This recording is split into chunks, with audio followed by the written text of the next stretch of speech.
Hürmetli vatandaşlarım, bugünkü leksiyamızda başlayımız.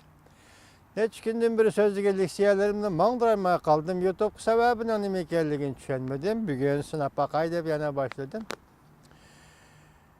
Bugünkü leksiyamızın mavzusu mındak. Amerika'da ciddi sayılam ketivatdı. Ondan burun biz hazır Kompartiya, Cungo Kompartiyasının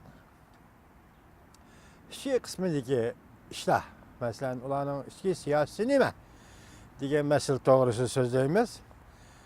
Kompartiya işten boştuş, dolkunu siyasi hakimiyet krizisinden hoşyar duruşu lazım.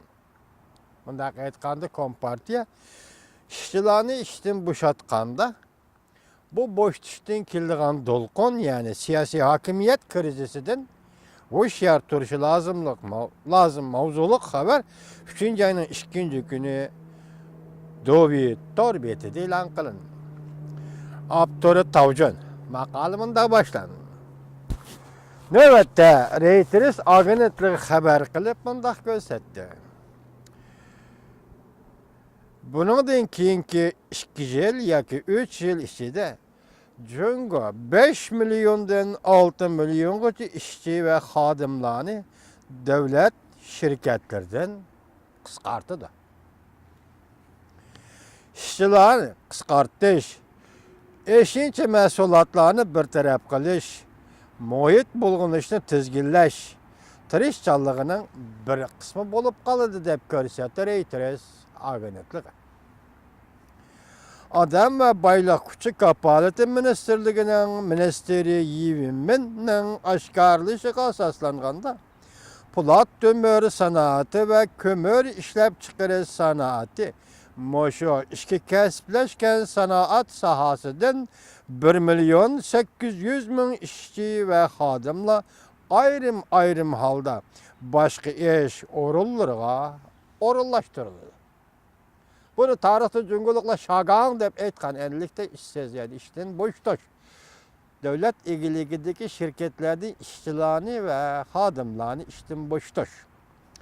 Lekin endi oxirlashgan Cungo hukumatining axborot e'lon qilish yig'inida muxbirning shuningga munosabatli qo'ygan savoliga bayonotchi mundaq javob berdi.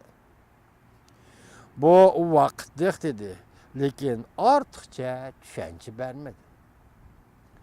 Fakat bozor iqtisod nuqtasidan o'ylaganda Cungoning davlat egiligidagi shirkatlarning ishchilari va xodimlarini qisqartishni qaror qilganligi shubhasizki vaziyat, mayli iqtisodiy vaziyat, mayli siyosiy vaziyat majburlaganda shundoq qilmasa bo'lmaydigan harakat. Çünkü işçilerini, xodimlarni qisqartish kerak bo'lgan davlat egiligidagi shirkatlar ishlab chiqarishni davomlashtira olmay allaqachon mordiga aylanib qolgan shirkatlar edi. Biroq agar jamiyatning muqimligini o'ylaganda ishchilarni davlat egiligidagi shirkatlardan mushundaq zo'r ko'lamda qisqartish doirlar ya'ni hukumatga nisbatan aytganda sistemlik va yana bir zo'r qurilish bo'lib bir taraf qilishga ehtiyojchan bo'lmay siyosatda bir xatoga yo'l qo'ygan hamon buningdan kelib chiqqan intayin ig'ir jamiyat meseleleri hatta siyasi hakimiyet krizisini peyda qilishi mumkin deb ko'rsatdi Reuters agentligi. Oldi bilan o'tganda ishchilar ishdan bo'shatgan shagang dolqinidan qolgan tajriba saboqlarga birlashtirganda davlat egiligidagi shirkatda To'mirtovoq shirkatlar madaniyati ve intayin zich o'rinlashtirilgan ish xillarining ish turlarining eng tafsilotini o'ylaganda bu qatim ishdan bo'shatiladigan ishchilarning ya'ni qayta ishga o'rinlashtirilishi intayin qiyin bir ishdir. Mubadi hukumat munosabatlik yurishlashtirish, o'rinlashtirish tadbirlariga yetishib ketilmasa, yuqorqi ishdan bo'shashlar ijtimoiy jamiyatlik muqimsiz omillarga aylanib ketadi.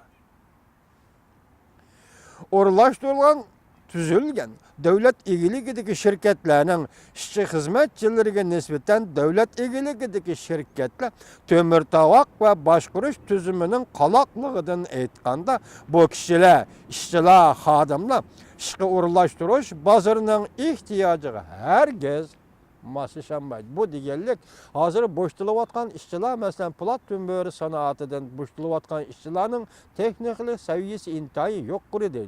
Tekniklik zışlığı, emgek sicillığı intayın çoğunkur, intayın koyuk değil. Muşundak uğurladı işlige işçilerini cemiyet çıkarıp kayak uğurlaştırmaz. Onun da baş köplegen devlet egiligideki şirketlerde işgalleri inçike ayrılgan. İşçi xadimlarının hizmet, texniklik iktidarı birli işlep çıkarış liniyesi bilen çeklengen tak liniyelik meşgulat kılıdığan işçilerdi. Başka sahalar çıkıp işe uğurlaşış bula üçün besi müşküldür.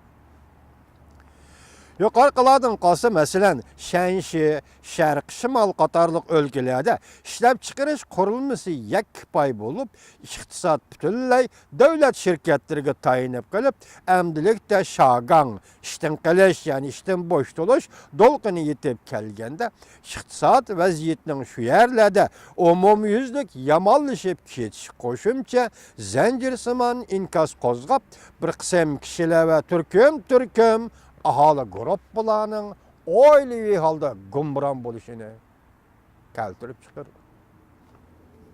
Mesela Şenşi, Xilongjiang, Liaoning, Jilin qatarlıq өлkelerde asasıga sanat rayonları bu ülkelerde devlet egiligideki şirkette şu yerlerinin tövriki bulup gelgen. Yani şu yer iqtisadının tövriki bulup gelgen. İşçi hizmetçiler en mühim istemalçılar bulup gelgen. Hizmetçiler ve aile tavabatları en mühim istemalçılar bulup gelgen. Şunu məlum məndən aytqanda devlet egiligideki şirketlerinin güllenişi, haraplışı, iktisatının güllenişi ve haraplaşışını şu rayonlarda belgili.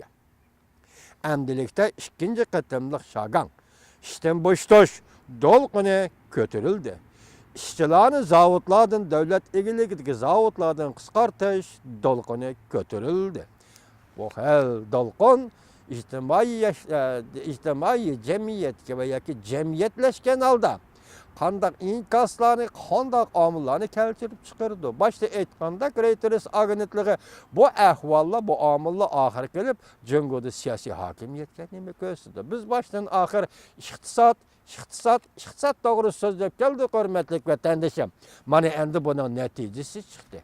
Demek devlet egiligideki şirketler işini aktaralmadı. Allah kaçan mordu şirketlerge aylandı. Endi ularını kandaklış gerek, işçilerini kayyaga kıskartış gerek. Yezilağı kıskartış gerek mi? Akmaydı. Yezilağı bir tıkımını setep bayıvlaş jambek degen tügüdü endi işler. Uygurustan yezileri karısınız, ürük seteş, koğun seteş, şaplı seteş bilen jambakıdığa işler hazır davamlası mı? Uygurlar bunun çıdap gelgen bolsa mı? Bu zavutlarda işlegen hanzularını ular taraflar evet yoki şunun o'xshagan yezilar qisqartishdan o'zi shular uchun aytganda bu qabul qilinmaydigan bir harakat.